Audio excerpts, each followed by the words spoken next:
¿Habrá algún día en el que los astros se alineen y haga buena luz para que Mireia pueda grabar bien? Pregunto.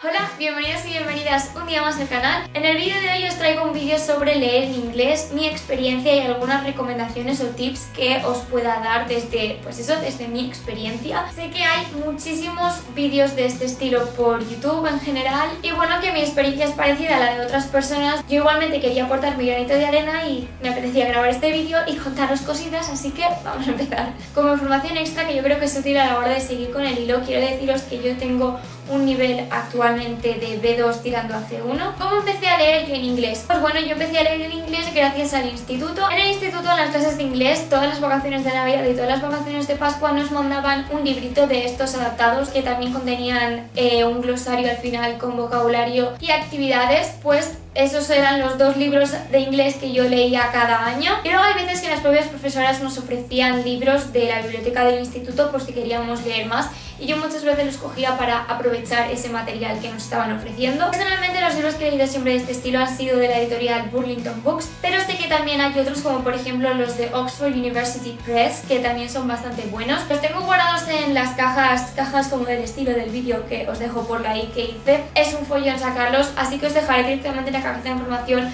links a las editoriales donde podéis encontrar títulos por si os interesan, pero estoy segura que muchos y muchas de vosotras estaréis familiarizados con ellos.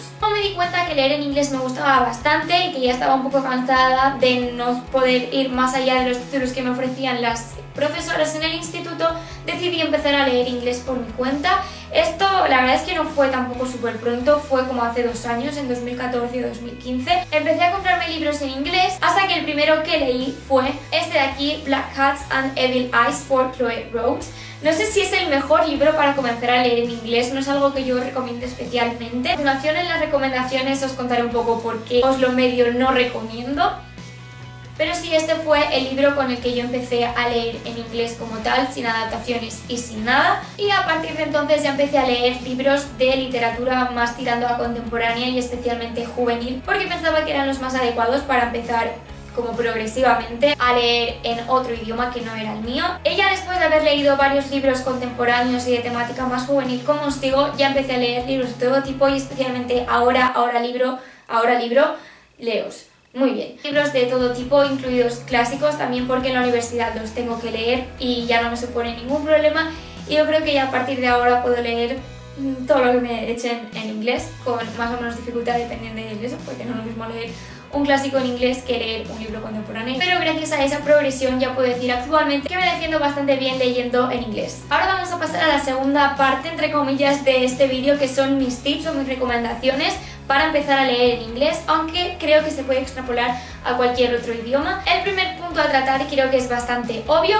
pero es tener una mínima base de inglés para comprender lo que estás leyendo. Yo creo que lo ideal para comenzar a leer libros propiamente en inglés o en otro idioma es tener más o menos un B1, yo considero. Si tienes una 1 y a 2 y quieres empezar a leer en inglés, yo recomendaría que fueseis a por los libritos adaptados que os he comentado antes. Sé que igual se puede hacer un poco pesado en el sentido de que son muy finos, te los vas a acabar pronto y te da pereza comprarlos, pero en institutos o escuelas de idiomas seguro que tienen una biblioteca donde los podéis encontrar muy fácilmente, y si no, en bibliotecas municipales yo también he visto algunas veces, así que creo que eso no sería un problema. Segundo punto, cuando ya tengáis esa base que os he comentado antes, yo empezaría, si queréis empezar progresivamente, por releer un libro que os haya costado mucho en español y que esté en inglés, porque así ya conocéis la historia, es más difícil que os perdáis, pero os será más fácil ver el vocabulario, las expresiones, la gramática de forma mucho más sencilla. Creo que así es más fácil de entender, no te frustrarás tanto y te animará a seguir leyendo en un idioma extranjero.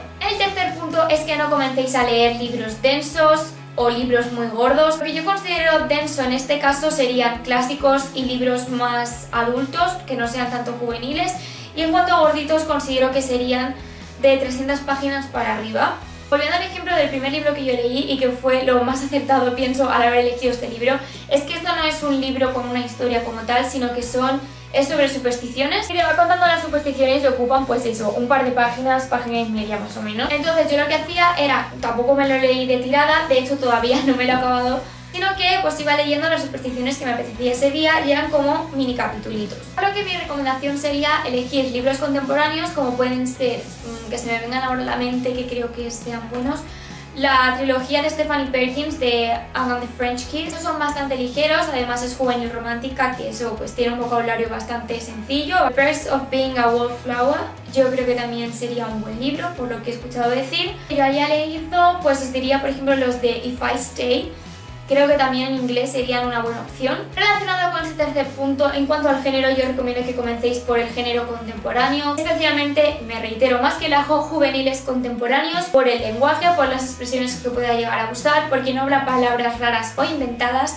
Y uno de los fallos, o por lo que no os recomiendo el libro que yo empecé a leer, vamos a cogerlo otra vez, porque este no es un libro juvenil, es un libro, ya os digo, de supersticiones, habla de cosas del pasado, por lo tanto había cosas que no eran del lenguaje actual y sí que me encontraba de vez en cuando con palabras raras que ni idea de lo que podían significar. También cometí un poquito de error en los primeros libros que yo me compré en inglés, pero bueno, de los errores se aprende y por algo os estoy diciendo aquí mis errores para que no los cometáis vosotros. Y es que estos son los dos primeros libros que yo me compré en inglés, incluso antes del de Black Cats and Evil Eyes. Bueno, ese fue un regalo, pero estos dos los tenía antes de ese, y eran Half Bath por Sally Green, o El lado oscuro, y 6 Years por Harlan Coben. ¿Por qué no eran buenos libros para empezar a leer en inglés? Que de hecho no los empecé a leer y todavía están pendientes en mi estantería. Pues empezando por el de 6 Years porque es policíaca adulta, así que me daba un poquito de miedo las estructuras que pudiera utilizar. Y el de Half Bath porque es fantasía, si no recuerdo mal. También me paraba un poco el encontrarme muchas expresiones que fueran inventadas o que no pudiera llegar a entender. Y además, como era un libro gordito, creo que tiene sobre las 400 páginas, pues tenía miedo de empezar, abandonarlo y que me acabase pues frustrando y que me dificultara mi progreso en leer en otro idioma. Recapitulando, género contemporáneo juvenil para evitarnos palabras o expresiones extrañas que nos puedan dificultar nuestro avance en leer en otro idioma. El quinto truco es no utilizar diccionarios mientras estéis leyendo. Esto puede sonar un poco extraño, pero me explico. Si estáis leyendo y no entendéis una palabra concreta, intentad intuir por su contexto cuál es su significado. Si veis que en una misma frase o en un mismo párrafo hay varias palabras que no entendéis y que por tanto por el contexto tampoco os puede ayudar porque ya son varias las que no entendéis, pues ya sí que os recomendaría que buscaseis quizás no todas, unas cuantas para intentar averiguar las otras, pero en general os recomiendo que no busquéis palabras cada momento porque muchas se pueden averiguar fácilmente por el contexto y eso también os ayudará a mejorar vuestro idioma porque estaréis mejorando esa comprensión general. Es que son muchas las palabras que no entendéis ni siquiera por el contexto, que tenéis que estar a cada rato buscando en el diccionario.